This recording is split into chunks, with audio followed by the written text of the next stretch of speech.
Hey there, day one has begun. Only 364 more to go. But what am I talking about? I'm talking about a year-long challenge to push myself beyond my limits mentally, physically, spiritually, and emotionally. And I'm bringing you along for the journey. This is Voices of Hope 365. That's what I'm calling it. Voices of Hope 365. For those of you who don't know me yet, hello, my name is Celeste Johnson, and I have a habit of doing hard things.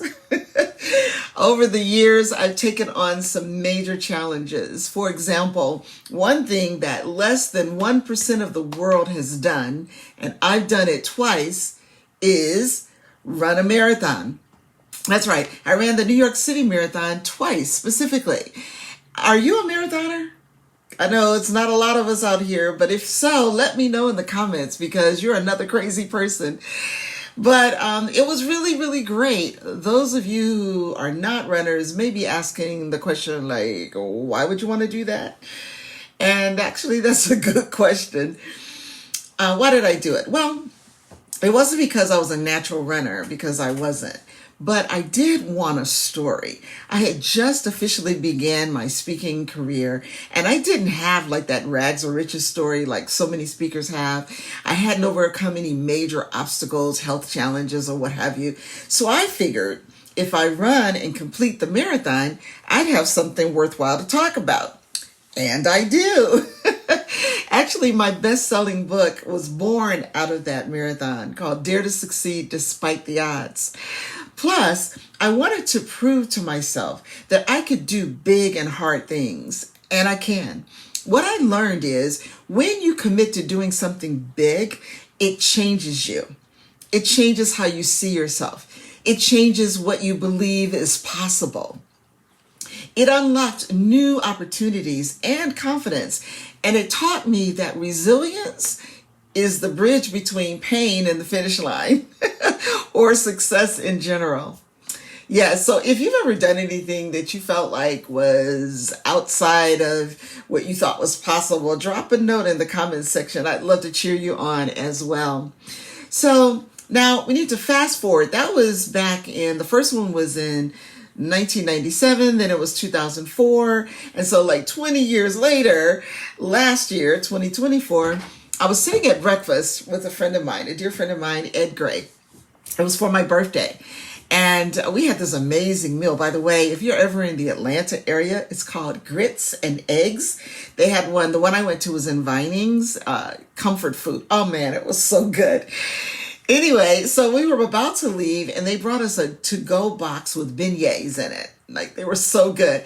And goodness no, I did not need to take them home with me. So I said, Ed, take these to your wife. And he said, no, she won't eat them. And I asked, well, why not? And he says, because she's doing this 75 hard challenge. And that's when I first discovered 75 hard. Are you familiar with that? Let me explain. 75 Hard is an online challenge that's going on for 75 days straight. It's intense discipline, mental discipline. You have workouts. You work out twice a day, 45 minutes each. One has to be outside. No cheat meals, no alcohol. You read 10 pages of a nonfiction book, etc.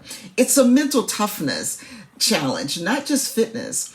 And what happened is I tried it a couple of times and eventually I did complete it. Last year, the impact, just like the marathon, it shifted the way I saw myself. It proved that when I commit, I can transform my mind and body in ways I never imagined. And that's true for you too. Have you ever done something that tested your discipline? Again, let us know so we can celebrate with you. So fast forward to this year. Now, I don't know if this is true for any of you, but 2024 was what I call a character building year on steroids for me. It stretched me in ways I never expected. Challenge on top of challenge. It was like, Lord, where are you? And I realized if I want my life to radically look different in 2025 and beyond, I can't keep doing the same thing, expecting the same results or different results. You know, we talk about that is insanity. So I asked myself, what can I do to facilitate a major shift? a major transformation in my life. What could I do? So first, being a woman of faith, which I am, I prayed and fasted. I remember Esther in the Bible before she went to the king, which was a life-threatening effort. She fasted for 3 days. So I did the same thing. I said, you know what, God, I need to break whatever this is that's happening this year. We need to break that off. And I did get some clarity on a variety of things. And one thing that did come to me at that time was to do 75 hard again. But do it bigger. So when I was researching, I came across Live Hard. It's a year-long challenge structured very similar. It's actually the same people. It starts with the 75 hard, but it keeps building. 30-day increments. You add some additional things or you take off certain things. And it's really a whole year of mental discipline, resilience, and transformation. Would you ever consider doing a year-long challenge? I don't know. I've never done it before, but I'm going to do it. So I'm calling it Voices of Hope 365. Voices of Hope 365. Well, Voices of Hope is my movement. It's my brand. And here's where I kind of tie that in. You see, I have become crystal clear in my life that this is my mission to activate at least 100,000 voices of hope in action. My gift is that of encouragement, giving people hope. That's what I do. I do it all the time. And so I was kind of shying away thinking I had to do something else, but that's really who I am. So let me be clear. Hope isn't just a feeling. It's not just about wishing and hoping. It's about knowing better is possible, expecting it, and doing what you can to bring it into reality. And then sharing your story with others is what I do, and that's what gives them hope. Because when we see other people push past their limits, we believe we can do it too. And that's why I'm doing this thing for this whole year. And I'm trusting that as you watch along the way, you will be inspired and do some of your own challenges. I will be fully documenting this, the struggles, the wins, the breakthroughs. And every day I'll be sharing a lesson or a challenge or some encouragement that comes from this process. And you are invited to take on something hard for yourself. Maybe not the whole year, but 30 days or 2 weeks, or how about a day? I want to hear from you. What's one hard thing that you'd like to challenge yourself to do this year? Drop it in the comments. Come on. We will encourage you to do that and root you on as well.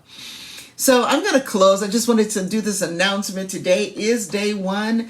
There are 364 more to go. Help me, Lord. And I'm telling you now because I want your help. I want you to become one of my accountability partners, someone to cheer me on when I feel like stopping. This really is important, and it does happen. It does help. I remember when running the marathon, the people on the sidelines rooting you on, it really helps you.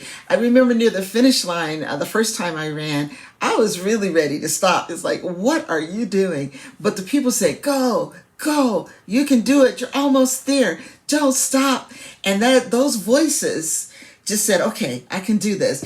And I got another win and I was able to run through the finish line. It's true. This is so true. So I want to go all in, and I'm going to go all the way. And I want you to inspire me, and I want to inspire you along the way. So what's next?